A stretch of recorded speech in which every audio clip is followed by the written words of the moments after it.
आज दुबई में air hostess की ट्रेनिंग के लिए मेरा पहला दिन था और मैं बहुत खुश और जोश में थी। बहुत इंतज़ार के बाद आखिर वो दिन आ गया था जब मेरे सपनों की तरफ आज मैंने अपना पहला कदम उठा लिया था। मेरे साथ 4 लड़कियां और थीं और आज से हमारे ग्रुप की ट्रेनिंग शुरू हो रही थी। हमसे पहले 2 ग्रुप ट्रेनिंग पूरी करके कामयाब हो चुके थे और आज तीसरा यानी हमारा ग्रुप मैदान में उतरा था। मैं तो कब से इसी दिन के इंतज़ार में थी कि कब वो दिन आएगा जब हमारी ट्रेनिंग शुरू होगी। हम सब लड़कियों को तैयार होने के लिए सिर्फ आधा घंटा दिया गया था। आधे घंटे में हम सब लड़कियां तैयार होकर नीचे पहुंच गईं। जब हम नीचे पहुंचे तो एक गाड़ी में मैडम ने हम चारों लड़कियों को बैठने का इशारा किया। मुझे वो गाड़ी और गाड़ी वाला बहुत अजीब लगे थे, मगर मैडम की बात हम नहीं टाल सकते थे, इसलिए हम सब चुपचाप गाड़ी में बैठ गए। हमारी गाड़ी को एयरपोर्ट के बजाय एक अनजान रास्ते की तरफ जाते हुए देखकर मैं चौंक उठी थी और आगे बैठी अपनी मैडम से मैंने पूछा, मैडम हम कहाँ जा रहे हैं?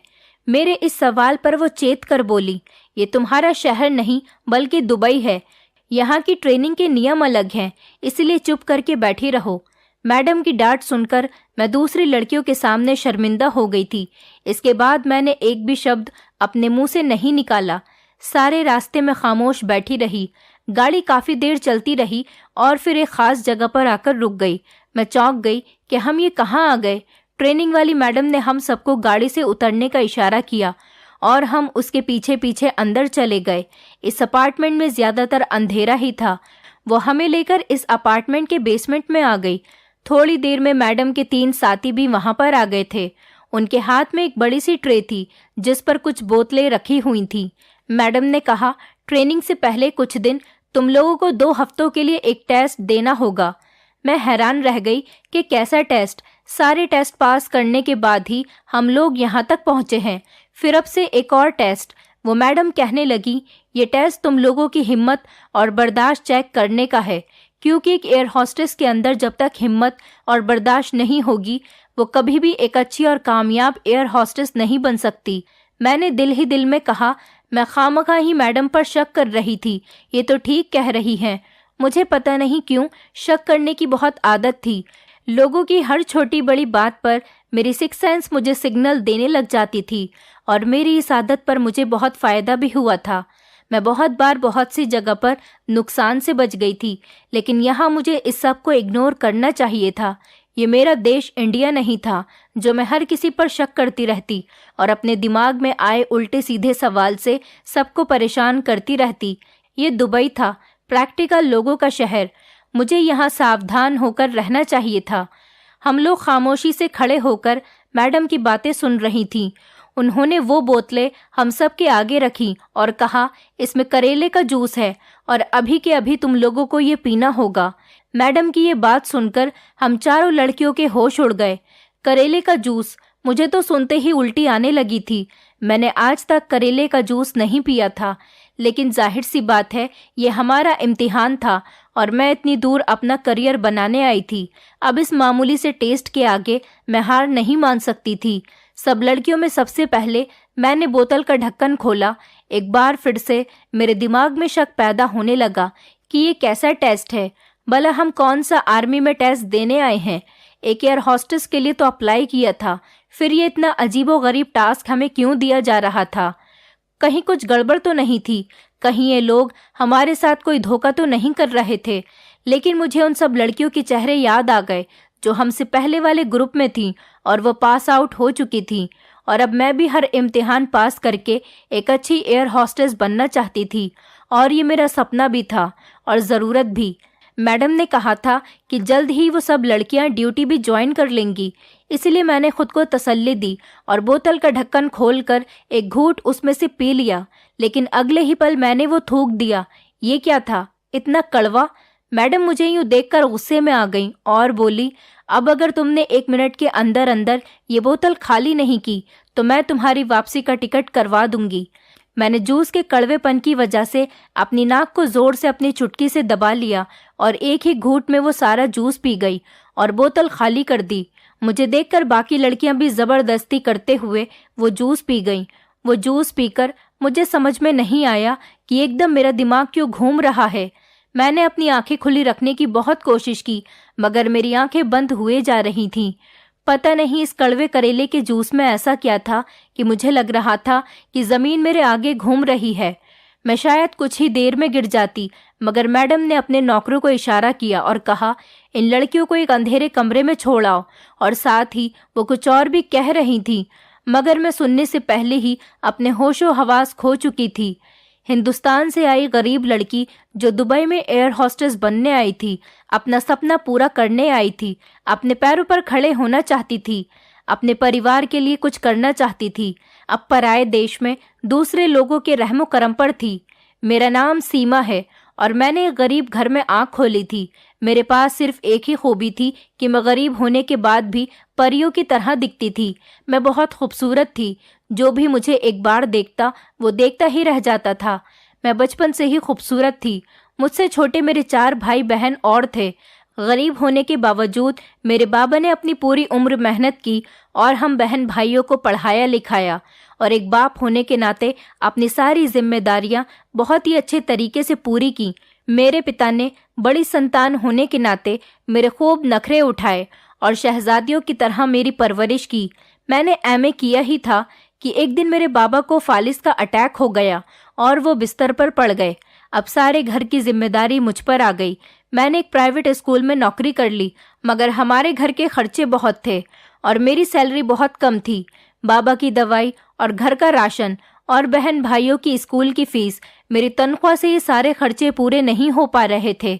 मैं एक ऐसी नौकरी करना चाहती थी जिसमें मुझे ज़्यादा सैलरी मिले। मेरी एक कलीग थी, उसका नाम रचना था। वो एक इंग्लिश कोर्स कर रही थी। जब उसे मेरे घर के बारे में पता चला तो वो मुझसे कहने लगी कि मैं तो ये कोर्स करके देश से बाहर चली जाऊंगी, वहाँ तो पैसा ही पैसा है। तुम भी विदेश में ही कोई नौकरी ढूंढ लो, तुम तो खूबसूरत भी हो और पढ़ी लिखी भी हो, तुम्हें तो बाहर कोई भी जॉब मिल जाएगी। उसकी बात सुनकर मैंने अपने सपने के बारे में सोचा। मेरा एयर होस्टेस बनने का बहुत शौक था। बचपन से ही मेरा सपना था कि मैं एक एयर होस्टेस बनूं।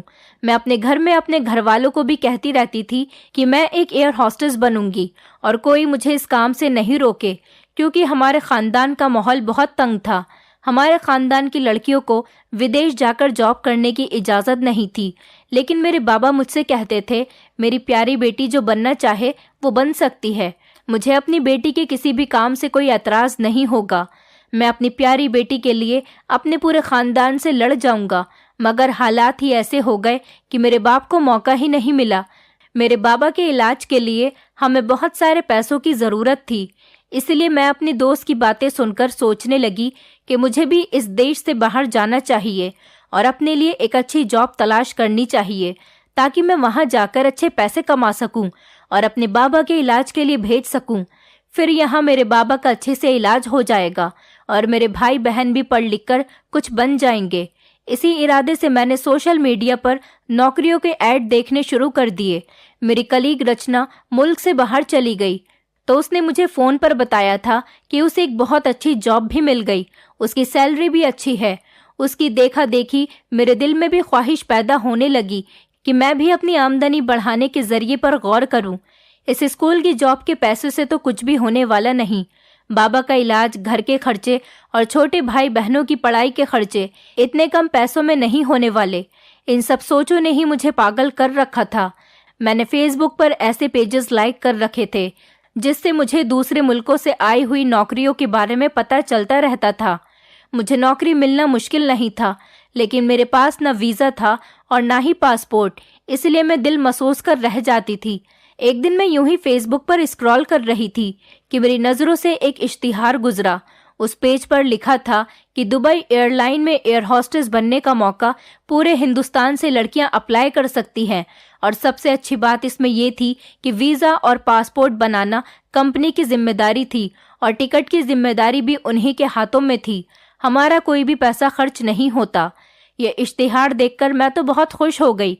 मुझे लगता था कि भगवान ने मुझे मेरे सपने तक पहुंचाने का रास्ता दिखा दिया था, क्योंकि मुझे सिर्फ वीज़ा और पासपोर्ट की वजह से ही बाहर जाने में प्रॉब्लम हो रही थी। लेकिन इस ऐड में साफ साफ बता दिया गया था कि वो दुबई एयरलाइंस की जिम्मेदारी है। अब मुझे अपना सपना पूरा होते हुए दिखाई दे रहा था।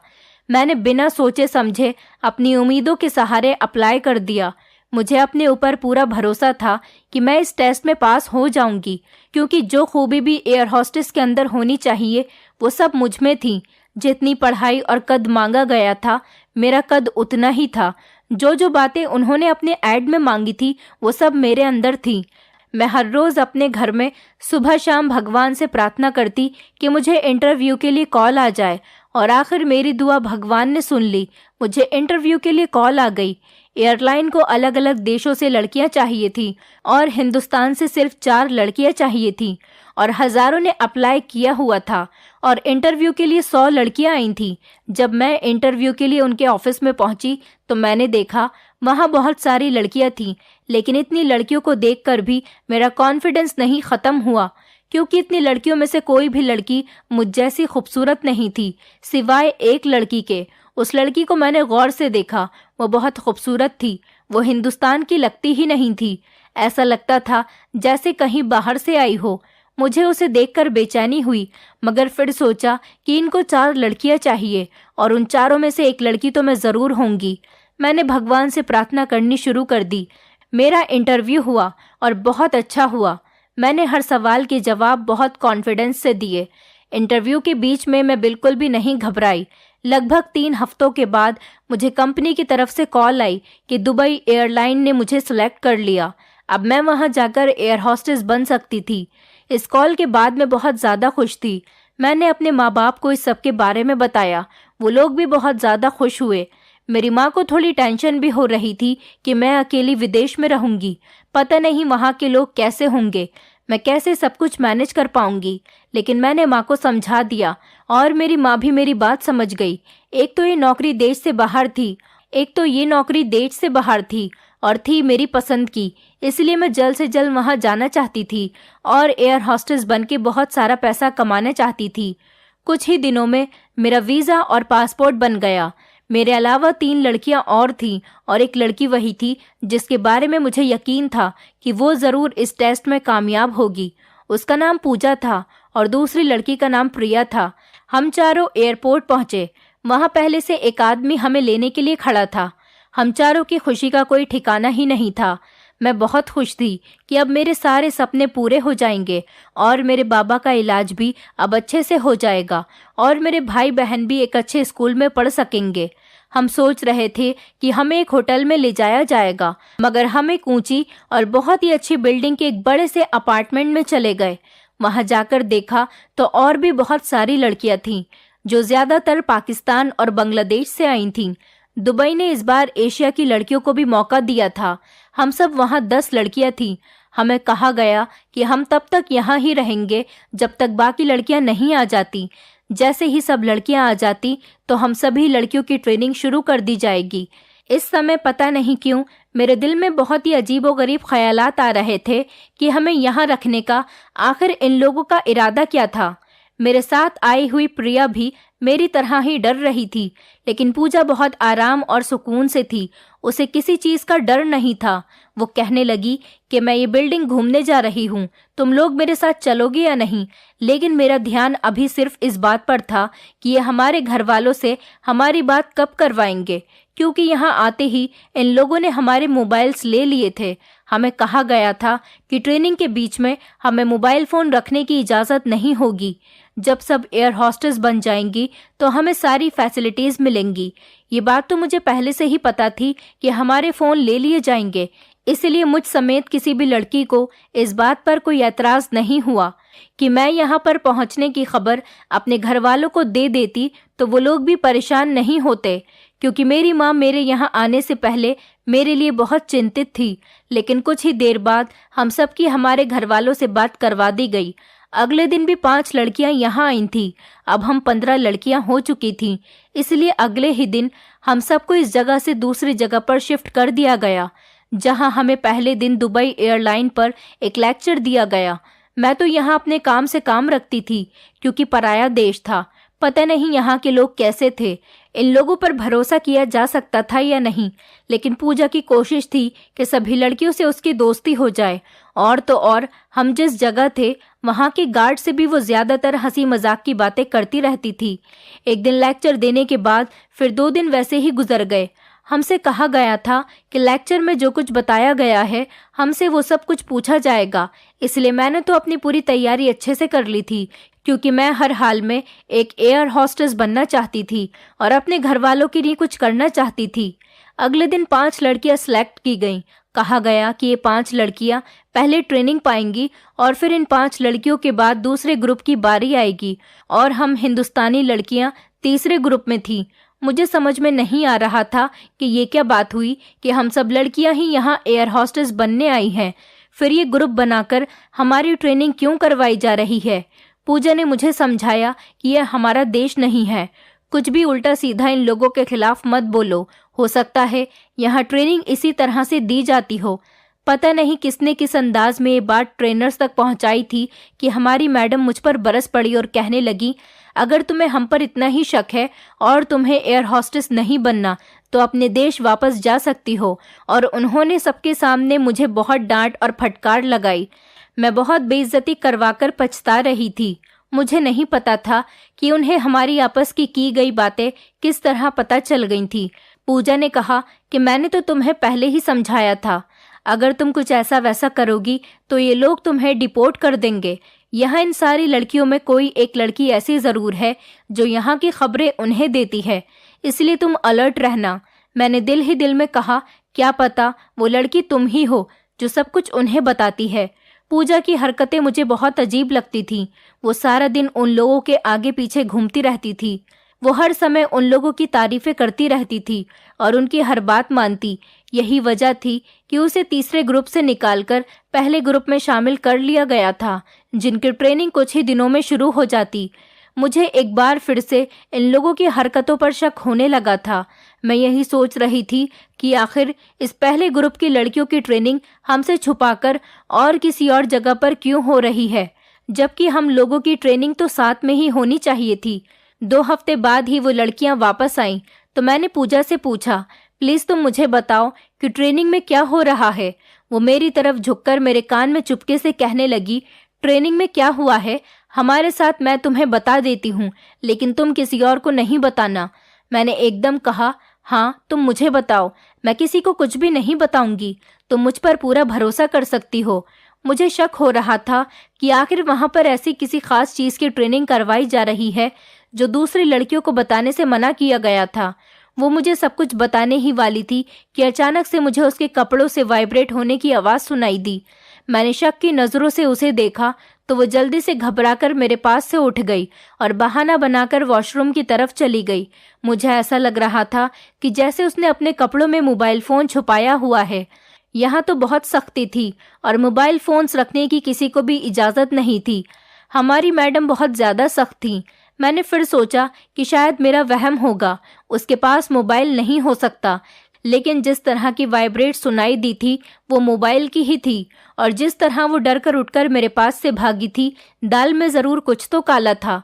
मैं यही सब कुछ सोचते हुए उसके पीछे वॉशरूम तक चली गई, क्योंकि वो इसी तरफ भागी थी। फिर मैंने दरवाजे से कान लगा दिए और छुपकर सुनने लगी कि वो अंदर क्या कर रही है। जिस वॉशरूम में वो गई थी मुझे वहां से हल्की हल्की आवाज आ रही थी। वो किसी से कुछ बात कर रही थी, मुझे समझ में नहीं आ रही थी। फिर अचानक से दरवाजा खुला और मैं एकदम पीछे हटी। वो मुझे इस तरह छुपकर उसकी जासूसी करते हुए देखकर गुस्से में आ गई और बोली, तुम मेरी जासूसी कर रही हो? मैंने कहा, मैं किसी से कुछ नहीं कहूंगी, बस तुम मेरी भी बात मेरे माता पिता से करवा दो। मेरी बात सुनकर वो हंसी और कहने लगी, अब तुम जिसको चाहे बता दो, क्योंकि अब कोई फर्क नहीं पड़ता, क्योंकि मेरा सारा पेपर वर्क पूरा हो गया है और मैं बहुत जल्द ही ड्यूटी ज्वाइन कर लूंगी। उसने मेरी बात मेरे माता पिता से करवा दी थी। शायद उसको ये मोबाइल उस गार्ड ने ही लाकर दिया होगा जिससे वो हर टाइम बातें करती रहती थी। पूजा एक बहुत खूबसूरत लड़की थी और बहुत जल्दी एक एयर हॉस्टेस बनने वाली थी। फिर पता नहीं क्यों इस गार्ड के पीछे पड़ी रहती थी। मुझे तो ऐसा लगता था कि इस गार्ड ने ही कोई चक्कर चलाकर पूजा को अपने बस में कर लिया होगा, वरना एक इतनी खूबसूरत लड़की जो कि एयर हॉस्टेस बनने वाली हो, वो एक मामूली गार्ड के पीछे क्यों पड़ती। एक रात अचानक मेरी आंख खुली तो मैंने नोट किया कि पूजा मेरे बराबर में नहीं है। मैं हैरान हुई कि रात के इस समय वो आखिर कहाँ चली गई। मैं आंखें मलते हुए अपने बेड से उतरी और पूजा को देखने के लिए कमरे से बाहर निकलने लगी तो जो कुछ मैंने अपने सामने देखा उसने मुझे चौंका दिया। वो दोनों बाहर से आ रहे थे। पूजा ने बहुत ही आराम से दरवाज़ा बंद किया और उस गार्ड को गले लगाकर वापस कमरे में आने लगी। मैं जल्दी से अपनी जगह पर जाकर लेट गई। रात के इस समय वो दोनों बाहर से आ रहे थे, लेकिन वो बाहर करने क्या गई थी, और वो भी इस गार्ड के साथ। असल में यहाँ से हम लोगों का निकलना मना था। हम लोग जब तक अपनी ड्यूटी ज्वाइन नहीं कर लेते हम यहाँ से बाहर नहीं निकल सकते थे। इसलिए उसने इस गार्ड से चक्कर चलाया था ताकि वो आराम से बाहर घूम फिर सके, लेकिन ये सब कुछ गलत था। इसलिए मैंने सोचा कि सुबह होते ही मैं उसे समझाऊंगी कि जिस रास्ते पर तुम चल रही हो वो ठीक नहीं। लेकिन उसकी नौबत ही नहीं आई। पहले ग्रुप की लड़कियों की ट्रेनिंग पूरी हो गई थी और अगले दिन वो वहां से चली गई थी। अब पीछे 2 लड़कियों के ग्रुप थे। मैं पूजा से ट्रेनिंग के बारे में भी पूछना चाह रही थी, लेकिन अफसोस कि मुझे उससे बात करने का मौका ही नहीं मिला और वो वहां से चली गई। हालांकि उसने कहा था कि वो मुझे सब कुछ बताएगी। पूजा एक बहुत अच्छी लड़की थी। एक बात पर मुझे फिर से हैरत होने लगी कि पूजा के जाते ही यहाँ का गार्ड भी बदल गया था। अब यहाँ पर कोई और गार्ड आ गया था। दूसरे ग्रुप की लड़कियां भी चली गई थी। अब सिर्फ हम 5 लड़कियों का ग्रुप रह गया था। कभी कभी तो मुझे हैरत होती थी कि सारी लड़कियों की एक साथ ट्रेनिंग के बजाय अलग अलग ग्रुप क्यों बनाए जा रहे थे। लेकिन फिर मुझे पूजा की बात याद आ जाती कि ये हमारा देश नहीं, ये दूसरा देश है। यहाँ के नियम अलग हैं। और पहले सवाल करने पर मुझे मैडम ने सबके सामने बहुत इंसल्ट की थी। इसलिए अब मैं दोबारा से उनसे कुछ पूछकर अपने आप को मुसीबत में नहीं डाल सकती थी। अब मैं दूसरी बार सबके सामने अपनी इंसल्ट नहीं करवाना चाहती थी और ना ही यहाँ से वापस जाना चाहती थी। जिस दिन से मुझे ये पता चला था कि अंदर की बातें भी मैडम तक पहुँच जाती हैं, उस दिन के बाद से मैं कोई भी ऐसी वैसी बात अपने मुंह से नहीं निकालती थी, क्योंकि पता नहीं हम सब में मैडम का खबरी कौन था। अब इतने दिनों के बाद हमारी बारी आई थी और ट्रेनिंग के नाम पर हमें जो दवाई दी गई थी, जो करेले का कड़वा जूस हमें पिलाया गया था, उसे पीकर ऐसी बेहोशी वाली नींद आई कि अगले दिन जाकर ही मेरी आंख खुली थी। उठने के बाद कुछ देर तो मुझे समझ में ही नहीं आया कि क्या हुआ था। फिर जब मुझे सब कुछ याद आया तो मैं चौंक गई। मुझे वो सब याद आ गया था जो अब तक हुआ था। मैंने उठकर खड़े होने की कोशिश की तो चक्कर खाकर गिर गई। मुझे अब शक हो रहा था कि ट्रेनिंग के नाम पर हमारे साथ ये क्या धोखा हो रहा है। अचानक मेरे कमरे में कोई आया था। मैंने देखा तो ये वही गार्ड था जो पूजा का दीवाना था। मेरे पास आकर कहने लगा, आज के बाद तुम वो जूस मत पीना, बल्कि कुछ भी करके उसे गिरा देना। इसी ने मेरी मदद की, मुझे पानी पिलाया तो मुझे कुछ होश आया।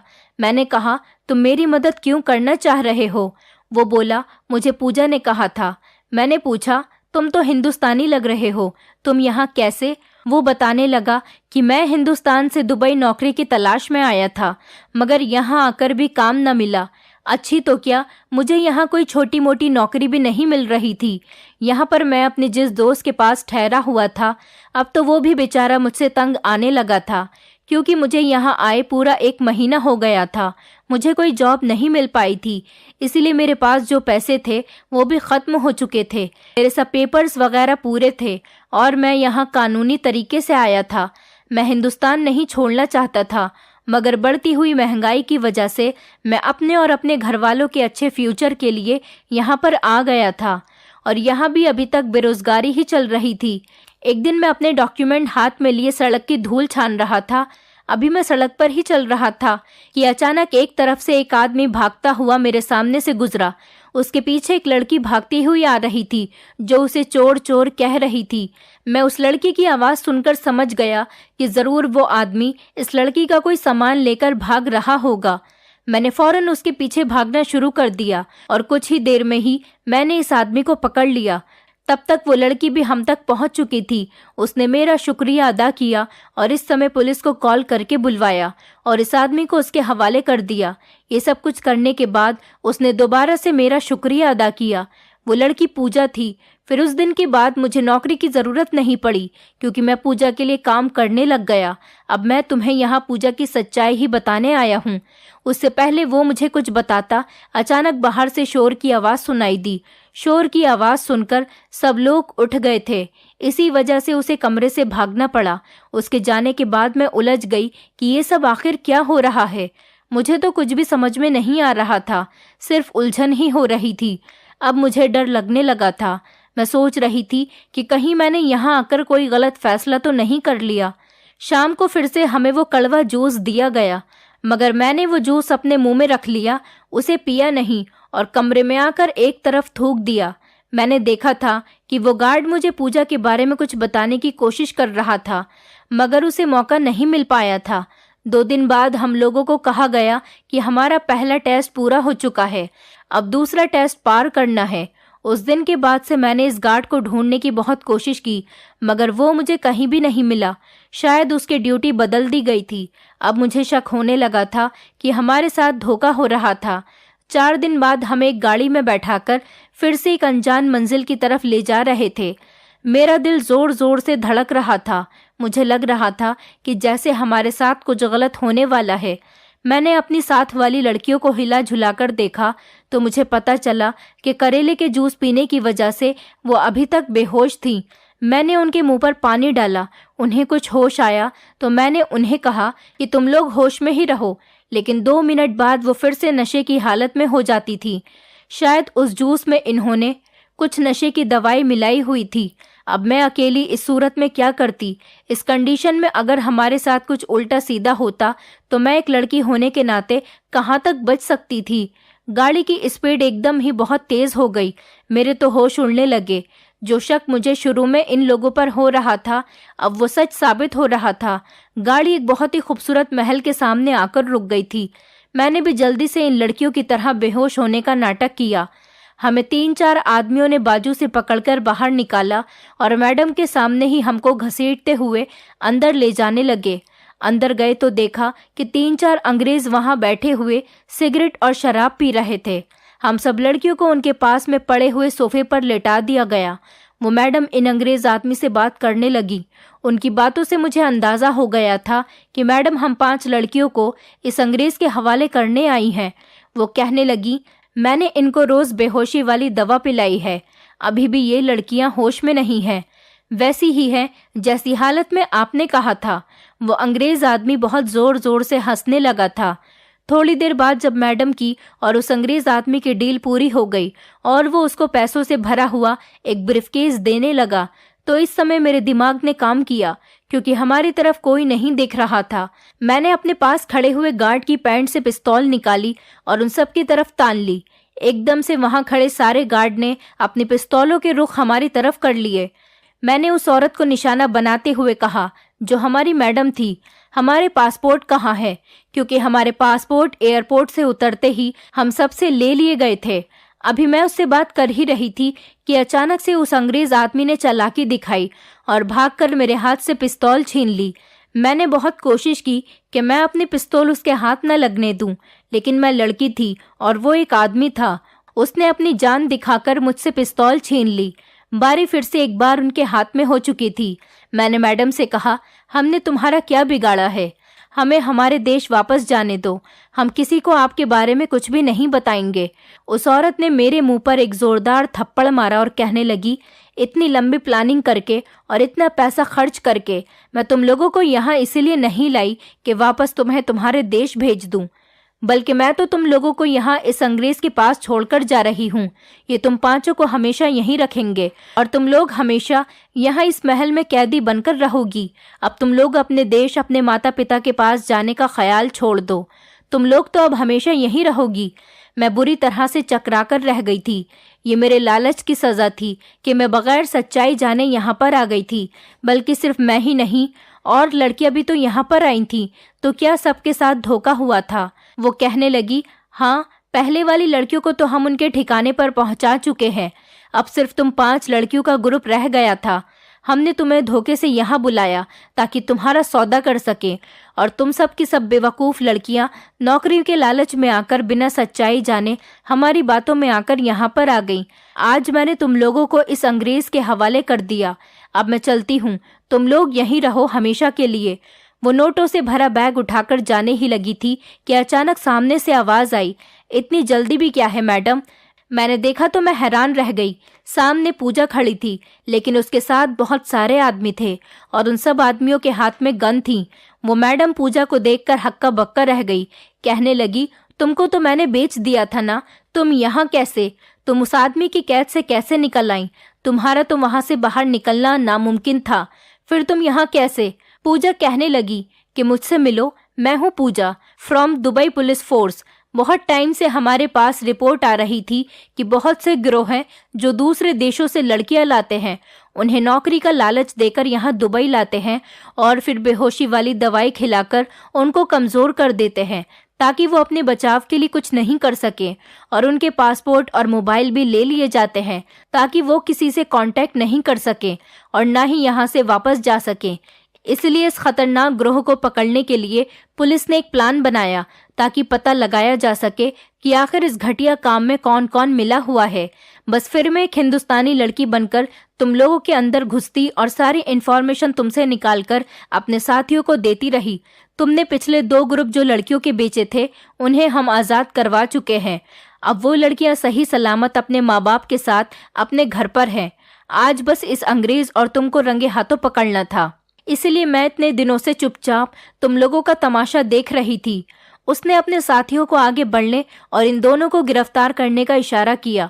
उस औरत को यकीन नहीं आ रहा था कि वो रंगे हाथों पकड़ी गई है और अब उसे जेल होने वाली है। अब वो अपनी जीती हुई बाजी हार गई थी। मैंने पूजा का शुक्रिया अदा किया। पूजा कहने लगी, गरीब लड़कियां लालच में आकर ऐसे फ्रॉड का शिकार होती हैं और फिर यहीं सारी जिंदगी के लिए कैद होकर रह जाती है। तुम जैसी लड़कियों को सोच समझकर कदम उठाना चाहिए। कोई भी फैसला करने से पहले छानबीन कर लेनी चाहिए और फिर किसी पर भरोसा करना चाहिए। मैंने पूजा से कहा कि तुम ठीक कह रही हो। आज के बाद मैं जल्दबाजी में और लालच में आकर कोई भी ऐसा कदम नहीं उठाऊंगी जिससे मुझे बाद में पछताना पड़े। कुछ ही दिनों के बाद दुबई पुलिस ने हमें वापस अपने देश और अपने माता पिता के पास भिजवा दिया था। ये मेरी जिंदगी की एक बहुत ही कड़वी सच्चाई थी। मेरी जिंदगी और मेरी इज्जत बाल बाल बची थी। दोस्तों, उम्मीद करती हूँ आपको कहानी पसंद आई होगी। कहानी पसंद आई है तो वीडियो को लाइक करें, चैनल पर नए हैं तो चैनल को सब्सक्राइब करें और हाँ, नोटिफिकेशन बेल को जरूर दबाएं ताकि अगली अपडेट सबसे पहले आपको मिले।